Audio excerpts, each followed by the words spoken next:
Assalamualaikum warahmatullahi wabarakatuh. Pada video kali ini akan dijelaskan tentang aplikasi exam browser dan proctor browser yang akan digunakan pada asesmen, bagaimana penggunaannya, persiapan tempat pelaksanaan, dan juga sedikit troubleshooting jika ditemukan permasalahan pada aplikasi. Video kali ini akan dijelaskan oleh Pak Fijar dan Pak Anas dari Pusmenjar. Monggo silakan disimak sampai selesai. Dengan gitu ya kan, karena ini ada beberapa mungkin yang masih baru gitu ya, sedikit saya menjelaskan terkait aplikasi yang exam browsernya. Nanti setelahnya akan dilanjutkan oleh Mas Anas gitu ya untuk cara penggunaan proktornya gitu ya, di tampilan proktornya seperti apa. Oke, jadi aplikasi yang akan digunakan Bapak Ibu akan ada dua aplikasi ya. Akan ada aplikasi, yaitu aplikasi exam browser dan aplikasi proctor browser. Aplikasi exam browser ini nantinya yang akan digunakan oleh peserta, gitu ya. Aplikasi exam browser ini nantinya akan digunakan oleh peserta. Sedangkan aplikasi proctor browser itu yang akan digunakan oleh proctor gitu ya, yang akan digunakan oleh proctor gitu. Oke, ini ada perbedaan gitu ya. Untuk proctor browser itu persyaratannya sedikit gitu ya, persyaratannya hanya internet, RAM gitu ya, dan RAM sama operating system gitu ya. Sedangkan aplikasi exam browser ini ada beberapa pengecekan gitu ya, ada beberapa pengecekan. Ada syaratnya gitu ya. Ada syarat untuk menjalankan aplikasi exam browser gitu ya. Untuk saat ini kita nantinya akan ada beberapa exam browser itu akan support untuk beberapa operating system ya. Baik itu nanti Windows, Linux, Mac, sama Chromebook gitu ya. Mungkin saat ini kita masih yang dikembangkannya yang Windows gitu ya. Yang Linux, Mac gitu ya, dan Chromebook itu dalam tahap development. Seperti itu. Oke, untuk yang saat ini operating systemnya itu harus di atas Windows 7 ke atas, Windows 7, Windows 8, Windows 10, Windows 2000, Windows Server gitu ya, Windows Server 2012, 2016 gitu ya. Itu bisa dijalankan. Jadi contoh misalnya Windows XP atau Windows 98 atau Windows 2000 itu sudah tidak bisa dijalankan di exam browser gitu ya. Untuk RAM itu syaratnya harus di atas 1 giga gitu ya. Untuk RAM syaratnya adalah di atas 1 giga gitu ya. Kalau di bawah 1 giga itu aplikasi exam browsernya akan ada keterangan hilangnya seperti itu. Untuk display resolution ya gitu ya, resolusi dari layar Bapak Ibu, untuk memaksimalkan terkait dengan tampilan soal gitu ya, tampilan soal, maka resolusi layarnya untuk terkait MS1 ini kita syaratkan Bapak Ibu. Untuk UBKD ini kita syaratkan, yaitu resolusi layarnya harus di atas 1024 kali 720 gitu ya, harus di atas 1024 kali 720. Lebarnya harus lebih dari 1024, tingginya harus lebih dari 720 gitu ya, lebih dari sama dengan. Nah, harus tersedia akses internet gitu ya, harus tersedia akses internet gitu ya, dan juga akses internetnya bisa mengakses halaman Kemdikbud ya Bapak Ibu ya. Harus akses internetnya harus terakses halaman Kemdikbud gitu ya, karena kita mengeceknya ketika menjalankan aplikasi exam browser itu adalah halaman website dari Kemdikbud gitu ya.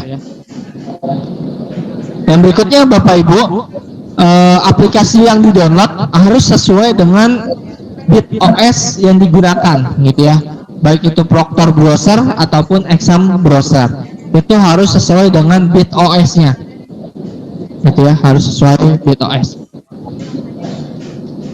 Poin nomor 6-nya adalah tanggal di komputer harus sesuai.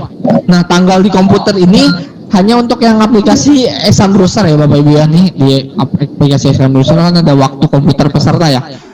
Nah itu tanggalnya harus sesuai. Jadi di komputer Bapak Ibu sekalian di kanan bawahnya itu akan ada tanggalnya ya Bapak Ibu ya, tanggalnya. Nah tanggal tersebut harus sesuai dengan tanggal saat ini.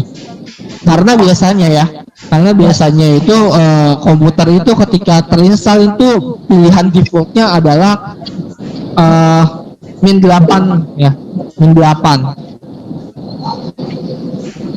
itu -8. Maka harus disesuaikan ya, +7, +8 atau +9 sesuai dengan daerah waktu daerah kita ya di Indonesia kan +7, +8, +9. Yang berikutnya tidak diizinkan menggunakan extend screen ya. Extend screen itu misalnya komputernya dicolokkan dengan monitor lain atau komputernya dicolokkan dengan apa namanya proyektor gitu ya.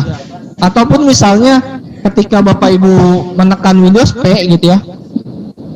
Ketika Windows P itu akan ada PC screen only atau duplicate atau extend. Nah, kalau setelan komputernya extend, itu aplikasi Exam Browser-nya tidak akan bisa dijalankan gitu ya.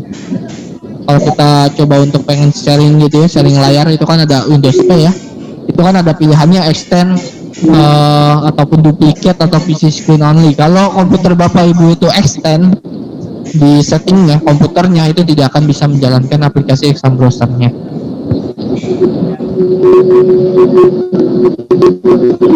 Nah, ini contohnya ya. Nah, ini contoh ketika spesifikasi dari komputer Bapak Ibu tidak sesuai gitu ya, maka akan ada tanda silang di sebelah kanannya. Di sebelah kanan ada tulisan app tidak dapat dijalankan, jadi tidak bisa ditekan tombol kanannya ya Bapak Ibu ya. Oke, berikutnya perbedaannya antara Exam Browser dan Proctor Browser. Kalau Proctor Browser keyboard shortcutnya gitu ya, keyboard yang ada di komputer di Bapak Ibu itu tidak akan terkunci gitu ya, masih bisa buka Word, masih bisa buka Excel, masih bisa buka aplikasi browser lain, bisa sambil buka aplikasi lain itu masih bisa gitu ya. Sedangkan aplikasi Exam Browser itu terkunci semua, jadi Bapak Ibu sudah harus difokuskan untuk melihat pesertanya melihat tampilan ujian saja, seperti itu. Dan untuk keyboardnya juga kita kunci semuanya untuk aplikasi Exam Browser-nya. Ya, itu sedikit dari saya.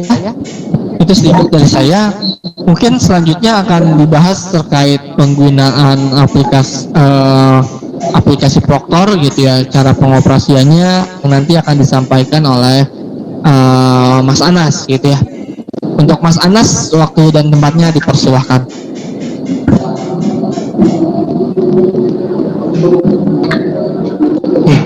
Ini sedikit, mungkin ini sudah disampaikan oleh Mas Fijar ya, dan sebelumnya juga disampaikan oleh Pak Handaru.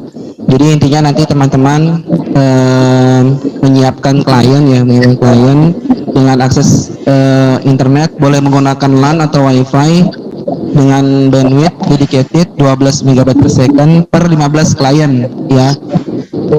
Untuk Bapak Ibu yang menggunakan WiFi, saya hanya mengingatkan sedikit terkait akses poinnya ya. Jadi mohon digunakan untuk akses poin yang memang mampu menampung jumlah klien dari setiap ruang, karena ada beberapa akses poin yang hanya menampung beberapa, kemudian dia saling berebutan untuk bisa join ya, atau akses ke dalam WiFi tersebut. Kemudian untuk resolusi layarnya kita masih menggunakan minimal 1024 x 720 dengan operasi sistemnya minimal Windows 7 atau serial lebih tinggi, Windows 8, 81 atau Windows 10 dengan 32 bit atau 64 bit. Kemudian nanti teman-teman mendownload ya, mungkin sudah ada yang punya ya teman-teman ya, untuk aplikasi Exam Browser Proctor dan Exam Browser Client yang dapat diunduh di web UBKD. Atau mungkin teman-teman sudah mendownload yang sebelumnya ya, yang SSK kemarin, itu bisa digunakan nanti pada saat SSB besok pelaksanaannya dengan versi 2, kalau nggak salah versinya 20.10.14 20.10.14 kalau nggak salah ya. Hanya versi itu saja yang dapat digunakan, selebihnya tidak bisa digunakan ya Bapak Ibu ya. Jadi untuk SM browser yang lain Bapak Ibu boleh hapus karena kalau digunakan nanti akan muncul errornya itu 402 ya. Kemudian nanti Bapak Ibu sebagai tim teknis nih mencatat ID Proctor dan password web UBKD. Nah ini kita akan up esok hari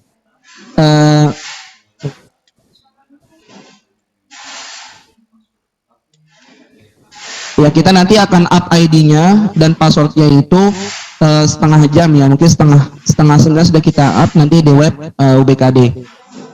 WIB setengah 8 WIB, setengah 8 sorry, 8.30 WIB. Kemudian nah ini tugasnya nanti Bapak Ibu memantau ya peserta yang ujian, kemudian memastikan peserta tidak mengalami kendala baik dari komputer dan yang lain. Jadi di sini maksudnya mungkin komputer yang sering blue screen ya, blue screen atau sering hang. Nah ini diperhatikan lagi. Kemudian untuk access point juga diperhatikan dan switch dari pengkabelannya dapat berfungsi dengan baik. Ini topologinya Bapak Ibu.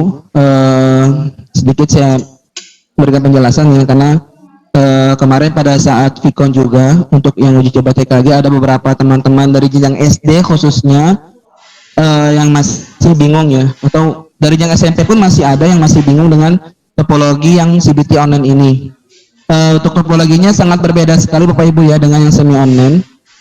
Kalau yang semi online Bapak Ibu harus menyiapkan dua jaringan, pertama jaringan internet, yang kedua jaringan lokal. Kalau untuk online, Bapak Ibu tidak perlu menyiapkan jaringan lokal, tidak perlu Bapak Ibu ya, karena ini semuanya aksesnya tertuju ke langsung ke server pusat ya. Jadi tidak ada lagi yang namanya itu server setiap ruang. Ya kita menyebutnya itu Proctor ya, atau PC Proctor atau laptop Proctor. Nah untuk device sendiri Bapak Ibu bisa menggunakan laptop ya atau PC untuk yang ID Proctornya. Jadi tidak perlu ya, kalau ada yang nggak apa-apa. Tapi kalau memang ini kita tidak mensyaratkan untuk spesifikasi minimum untuk PC Proctor ya. Beda dengan yang UNBK dulu ya, dengan semi online. Kalau dulu memang kita memberikan minimal spek itu RAM-nya 8 GB ya, kemudian punya 2 NIC dan yang lain. Nah kalau untuk yang full online ini Proctornya, PC Proctornya bisa menggunakan laptop, yang penting terkoneksi ke internet ya, yang penting terkoneksi ke internet. Dalam topologi ini contohnya Bapak Ibu boleh menggunakan satu jaringan yang sama ya, jadi tidak perlu menggunakan jaringan yang berbeda. Misalkan ruang A pakainya Bisnet, yang ruang B menggunakan yang Telkom, itu nggak perlu ya Bapak Ibu. Ini bukan semi online. Kalau semi online iya, Bapak Ibu harus membedakan yang lokalnya saja ya, itu beda tiap ruang. Tapi kalau untuk yang jaringan internetnya sama, boleh menggunakan jaringan yang sama, router yang sama ya Bapak Ibu ya. Jadi ini seperti ini, mungkin bisa dapat dipahami Bapak Ibu ya. Intinya sangat berbeda sekali dengan yang semi online. Kemudian kita langsung ke aplikasinya. Nah ini aplikasinya, tampilan aplikasi untuk Proctor browser Bapak Ibu di sebelah kiri ini ya, khususnya jenjang-jenjang SD yang nanti baru akan bisa bergabung ya. Ya mungkin nanti mereka Bapak Ibu ini sebagai Proctor ya. Ini mungkin ada tambahan sedikit. Di sini tampilannya, sebelah kiri tampilannya Bapak Ibu sangat berbeda sekali dengan yang SM browser client ya. Kalau client itu mungkin ada yang namanya sound card ya. Kemudian ada minimal resolusinya di situ ada ya.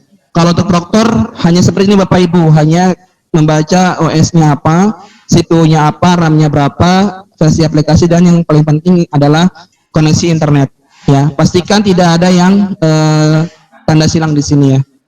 Tidak ada silang, semuanya checklist hijau. Kemudian untuk Proctor browser ini kita tidak membatasi akses Bapak Ibu ya. Contohnya seperti Alt Tab, kemudian Windows Tab dan yang lain. Ini kita bebaskan, Bapak Ibu boleh melakukan copy paste, Alt Tab dan yang lain ya. Sama dengan yang dulu itu saya namanya SM browser admin ya, sama ya seperti itu. Cuman bedanya kalau ini online langsung nembak ke server pusat, kalau yang semi online itu nembaknya ke server lokal. Kemudian ketika Bapak Ibu melakukan run, klik run di sini ya.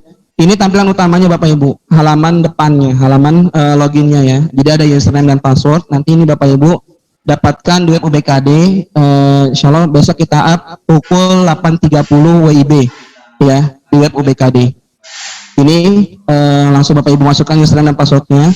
Saran saya Bapak Ibu, kalau Bapak Ibu melakukan copy paste dari web ya, kopinya ke notepad dulu Bapak Ibu, pastenya ke notepad dulu, karena biasanya itu ada sedikit spasi di belakang ya. Jadi ketika disubmit passwordnya tidak valid ya, atau lebih baiknya Bapak Ibu ngetik manual ya, agar memastikan lagi tidak ada spasi di belakang. Oke, nah ini Bapak Ibu menu yang nanti Bapak Ibu gunakan di MSAT besok ya. Mungkin kita tidak ada yang namanya menu skor ya, menu skor dan laporan individu tidak kita munculkan. Jadi kita hanya menampilkan beberapa menu saja. Di sini ada menu status tes, status peserta, daftar peserta, kelompok tes, daftar login, dan request reset peserta. Oke, kita coba bahas satu-satu Bapak Ibu. Ini khususnya jenjang SD ya, tolong diperhatikan agar lebih memahami ya. Nanti besok sekiranya Bapak Ibu ada yang kebagian sebagai proktor ya. Ini dashboardnya Bapak Ibu hanya menampilkan namanya saja ya, hanya menampilkan namanya saja. Kemudian ini menu status tes Bapak Ibu ya. Ini menu untuk melakukan release token. Jadi Bapak Ibu setelah submit cukup Bapak Ibu menekan tombol refresh-nya saja ya, tidak perlu mengubah kelompok ya, tidak perlu menekan button simpan, langsung menekan tombol refresh ya, nanti akan muncul token. Ini nanti akan muncul di pojok kiri atas di tampilan peserta di sebelah sini ya, dan juga ada tombol refresh di peserta. Ini fungsinya untuk merefresh ya, atau melihat token yang sudah dirilis oleh proktor ya. Token ini aktif selama 15 menit sekali. Jadi kalau misalkan Bapak Ibu 15 menit sekali tidak ada yang request, Bapak Ibu tidak perlu menekan atau merilis tokennya ya. Tapi kalau misalkan memang ada, baru Bapak Ibu melakukan release token ya. Ini lebih simpel Bapak Ibu dibanding waktu yang semi online ya. Kalau semi online Bapak Ibu harus mengumumkan kembali token yang baru kepada peserta ya, mungkin harus dengan cara mohon maaf ya, dengan cara yang teriak, atau mungkin dengan melakukan menulis di Word, ditampilkan di InFocus ya. Kalau ini cukup peserta menekan tombol refresh-nya saja di pojok kiri atas seperti ini Bapak Ibu ya. Oke, itu untuk menu status tes, fungsinya untuk merilis token. Tokennya aktif selama 15 menit sekali ya. Setelah sekali itu akan hilang, dan Bapak Ibu harus melakukan rilis ulang jika ada permintaan dari peserta ya, jika ada permintaan dari peserta. Kalau tidak ada dan Bapak Ibu merilis ya silakan, tidak apa. Itu untuk menu status peserta. Kemudian tadi menu status tes ya, sekarang menu status peserta. Nah ini mungkin Bapak Ibu kalau ingat-ingat di semi online, ini adalah menu untuk melakukan upload hasil ya Bapak Ibu ya. Nah kalau yang di full online ini kita batasi Bapak Ibu, tidak ada pilih peserta ataupun upload ya, karena semuanya dari pusat ya. Dan juga untuk sinkronisasi Bapak Ibu tidak perlu melakukan sinkronisasi, semuanya dari pusat. Bapak Ibu hanya menjalankan saja, langsung menjalankan aplikasi proktornya ya. Ini menu status peserta, fungsinya Bapak Ibu hanya melihat saja, hanya melihat peserta siapa saja yang sudah selesai statusnya atau masih mengerjakan di sini ya. Tidak ada tombol pilih atau tombol upload. Itu fungsinya untuk status peserta. Kemudian data peserta masih sama Bapak Ibu, untuk melihat jumlah peserta per proktor ya, karena nanti setiap proktor itu mempunyai peserta yang berbeda-beda. Ini hanya melihat saja jumlah pesertanya.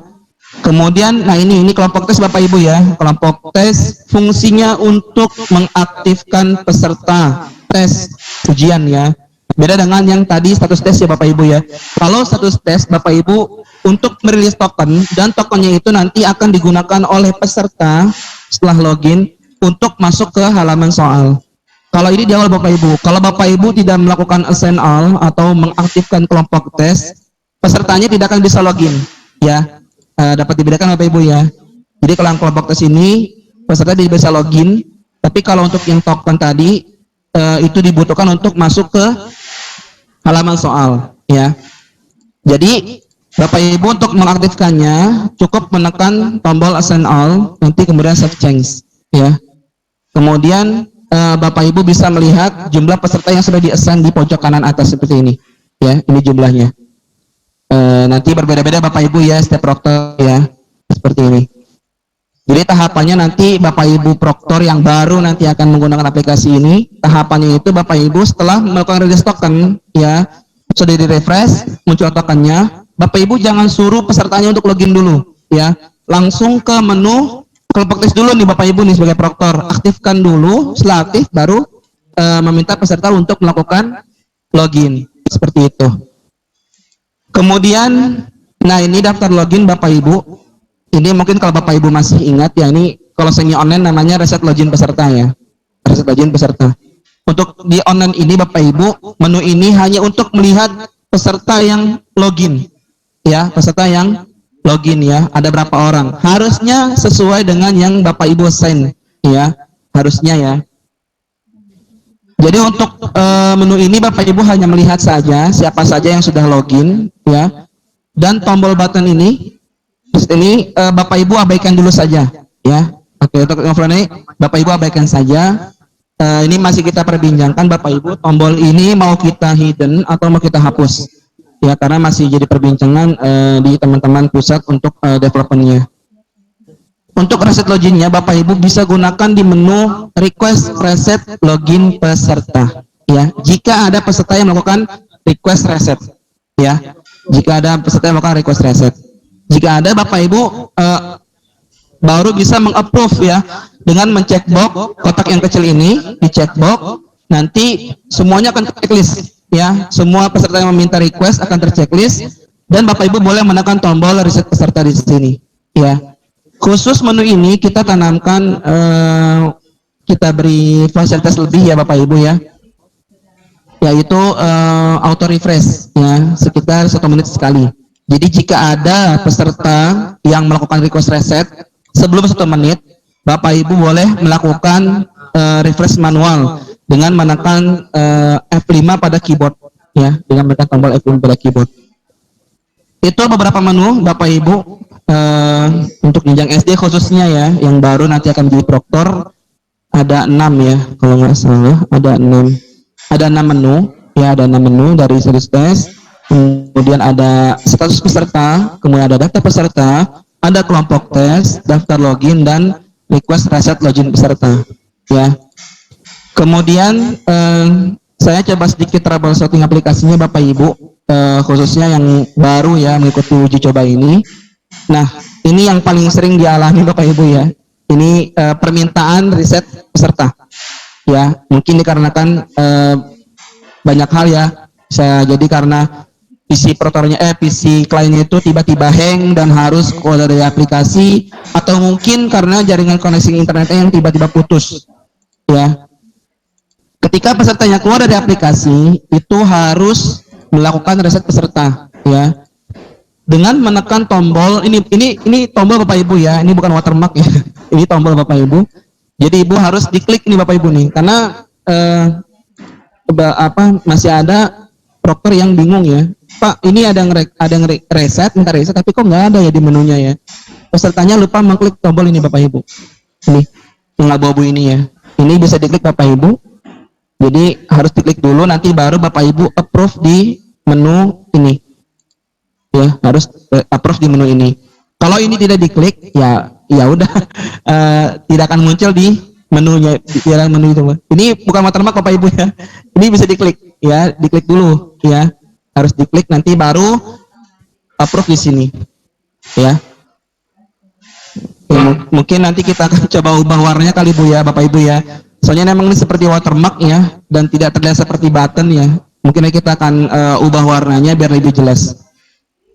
Ini di keterangannya di sini reset peserta menunggu 1 menit. Sebenarnya tidak menunggu 1 menit Bapak Ibu ya. Ini hanya estimasi saja, tergantung proktornya memantau atau tidak. Seperti itu. Tergantung proktornya memantau menu ini atau tidak. Ya, kalau memantau ini Tidak lebih dari 1 menit, Bapak Ibu bisa langsung login lagi, seperti itu. Kemudian ini error yang ini, maaf username Anda belum aktifkan. Ini dari saya sampaikan Bapak Ibu di awal ya. Setelah Bapak Ibu rilis token, langsung ke menu kelompok tes ya untuk melakukan assign peserta agar pesertanya bisa login ya. Jika ada muncul ini, Bapak Ibu langsung ke menu kelompok tes seperti itu. Kemudian ini Bapak Ibu, Anda sudah menyelesaikan tes ya. Jadi ini peserta yang sudah selesai tes. Jadi hanya 1 kali dalam pengerjaan ya Bapak Ibu ya. Tidak bisa 2 kali ya. Lihatnya di mana? Lihatnya di menu status peserta Bapak Ibu di sini ya. Jika nama ini misalkan si Fulan nih, Ahmad misalkan. Dia udah selesai nih. Dia mau login lagi, mau ngerjain lagi misalkan ngerjain 2 kali. Nah, nanti munculnya seperti ini Bapak Ibu. Kemudian seperti ini, Anda sudah menyelesaikan tes. Seperti itu. Kalau statusnya masih mengerjakan, tadi di menu status peserta itu masih bisa Bapak Ibu, masih bisa lanjut untuk mengerjakan. Tapi kalau sudah tes selesai, nah berarti sudah selesai Bapak Ibu ya. Jadi tidak bisa melanjutkan tes lagi atau tidak bisa mengerjakan tes lebih dari 1 kali. Kemudian ini Bapak Ibu, ini yang sering juga terjadi Bapak Ibu ya, khususnya di wilayah-wilayah yang memang koneksi internetnya mohon maaf mungkin kurang bagus ya atau kurang lancar ya. Ini mungkin sering terjadi Bapak Ibu. Kita menyebutnya logout merah ya, logout merah ya. Sebenarnya ada beberapa warna logout lagi ya, ada beberapa warna logout lagi. Tapi yang paling sering muncul ya nih, yang sering muncul ke permukaan yang ini Bapak Ibu ya, logout warna merah. Ya, jadi keterangannya ada maaf, ada gangguan jaringan ke mesin server, data jawaban merasa tersimpan. Jika muncul ini dikarenakan terputusnya atau down koneksi internet di tempat Bapak Ibu pada saat request ke server pusat ya, seperti itu. Jadi putus mungkin sempat RTO ya, mungkin sempat RTO beberapa saat, kemudian nyambung lagi. Nah, nanti muncul seperti ini. Cukup diklik ini aja Bapak Ibu, cukup klik tombol logoutnya saja, nanti Bapak Ibu boleh melakukan login kembali sebagai peserta, seperti itu. Dan jawabannya pun tersimpan Bapak Ibu ya. Oke, mungkin itu saja sedikit penjelasan terkait Excel Browser Proctor Bapak Ibu ya, yang sebagai Proctor. Mungkin nanti yang baru ya, ada yang baru ya dari jenjang SD sih khususnya, ada yang baru.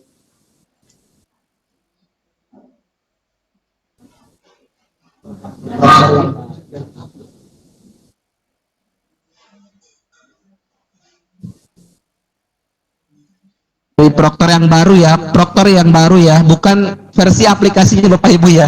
Kalau versi aplikasinya tadi versinya 20.10.14 ya, tadi dikomplain saya sama Mas Pijar, tidak ada yang baru ya aplikasinya. Iya, maksudnya Proctor baru ya, bukan versi aplikasi Proctor yang baru, bukan. Dijelaskan lagi Mas Pijar ya. Oke, saya coba menjelaskan lagi Bapak Ibu sedikit lagi terkait stage ya. Oke, ini tadi yang disampaikan oleh Mas Pijar ya, cara mengetahui dia dapat dia lagi di stage berapa.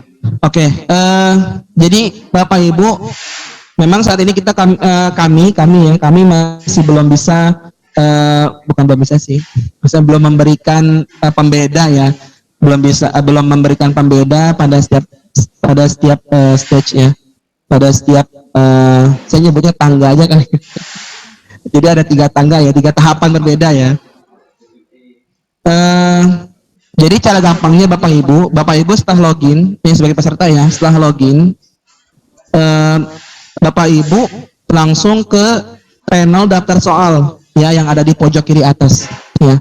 Jadi kan ada, kalau nggak salah itu urutannya itu barengan sama informasi soal, kemudian ada waktu. Nah, sebelahnya itu ada panel daftar soal. Nah, itu diklik. Setiap stage itu diklik Bapak Ibu. Jadi Bapak Ibu bisa mengetahui stage pertama itu Bapak Ibu dapat berapa.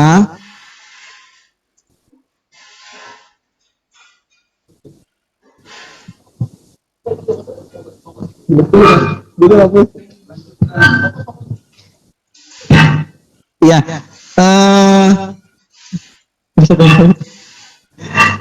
Oke, ini contohnya Bapak Ibu. Jadi step-stepnya itu Bapak Ibu mencatat jumlahnya. Ya, jadi ini contohnya. Ini di sini Bapak Ibu stage pertama itu dapat jumlah soalnya 12. Ini beda-beda Bapak Ibu ya. Jadi jangan berpatokan dengan teman sebelahnya. Karena setiap orang itu dapat jumlah soal yang berbeda-beda setiap stage-nya.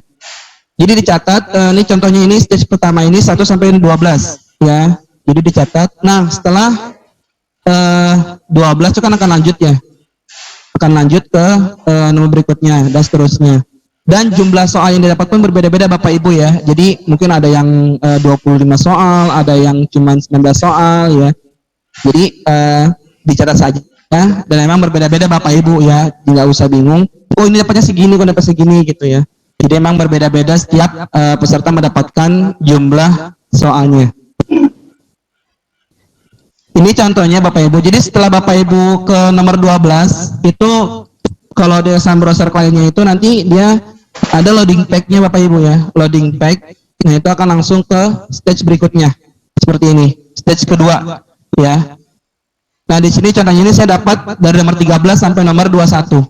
Ya, seperti itu. Terus nanti sampai ke stage 3 ya. Jadi intinya Bapak Ibu, setiap stage-nya Bapak Ibu catat jumlah soalnya biar tidak bingung. Bapak Ibu berada di stage berapa sekarang, seperti itu. Dan tadi yang disampaikan oleh Mas Fijar, bahwa ketika Bapak Ibu sudah pindah stage, Bapak Ibu tidak bisa balik ke stage sebelumnya. Ya, tapi kalau untuk pindah soal, Bapak Ibu juga hanya bisa berpindah soal di stage yang lagi Bapak Ibu kerjakan. Misalkan Bapak Ibu ada di stage pertama, ya udah Bapak Ibu bisa pindah soal nomor 1 sampai 12 ini contohnya Bapak Ibu ya. Bisa pindah soal di dalam stage-nya saja, di dalam stage yang sedang Bapak kerjakan. Untuk pindah soalnya sendiri Bapak Ibu tidak bisa menggunakan panel daftar soal. Ya, jadi panel ini untuk MSAT ini fungsinya hanya untuk melihat jumlah soalnya saja. Beda dengan yang CBT. Kalau yang CBT Bapak Ibu bisa mengklik atau bisa langsung lompat nomor ya, bisa langsung lompat nomor. Tapi kalau yang untuk MSAT ini Bapak Ibu tidak bisa dari daftar soal. Bisanya dari tombol yang ada di bawah, kalau nggak salah selanjutnya atau kembali.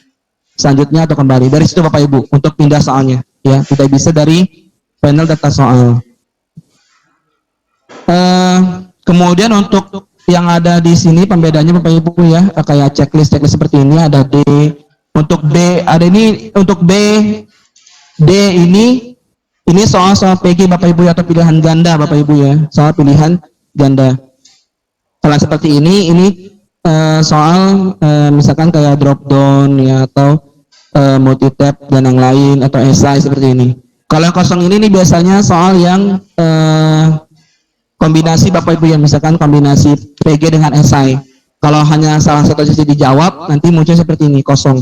Jadi harus keduanya dijawab agar muncul tanda centang di sini ya. Kemudian setelah Bapak Ibu sampai ke stage terakhir atau stage 3, Bapak Ibu akan tampil seperti ini ya, konfirmasi tes ya. Ini harusnya muncul, harusnya Bu ya, Bapak Ibu ya, harusnya muncul di stage terakhir Bapak Ibu, di stage 3 ya, tidak boleh muncul di setiap stage ya. Nah, ini untuk saat ini hanya masih muncul di stage 3 saja. Mungkin nanti kedepannya kita masih membicarakan untuk pembeda setiap stage ya, apakah harus setiap stage itu klik selesai dulu atau bagaimana, nah, itu nanti masih perbincangan Bapak Ibu ya. Untuk saat ini tombol selesainya ini hanya muncul di stage terakhir, di stage 3. Nanti setelah Bapak Ibu selesai tes, nah muncul seperti ini ya, akan menyimpan otomatis laporan individunya ya. Baru klik tombol kembali ke halaman login. Ini kita ubah Bapak Ibu ya. Kalau itu kan klik simpan ya. Klik simpan, sekarang kita ubah namanya klik kembali ke halaman login peserta. Ya, mungkin itu saja tambahan dari saya.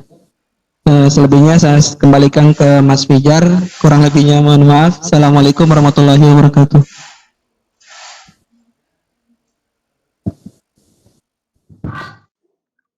Ya, itulah sudah kita simak bersama penjelasan dari Pak Fijar dan Pak Anas pada saat briefing sebelum pelaksanaan simulasi skala besar UBKD tahap 2 pada tanggal 4-5 November kemarin.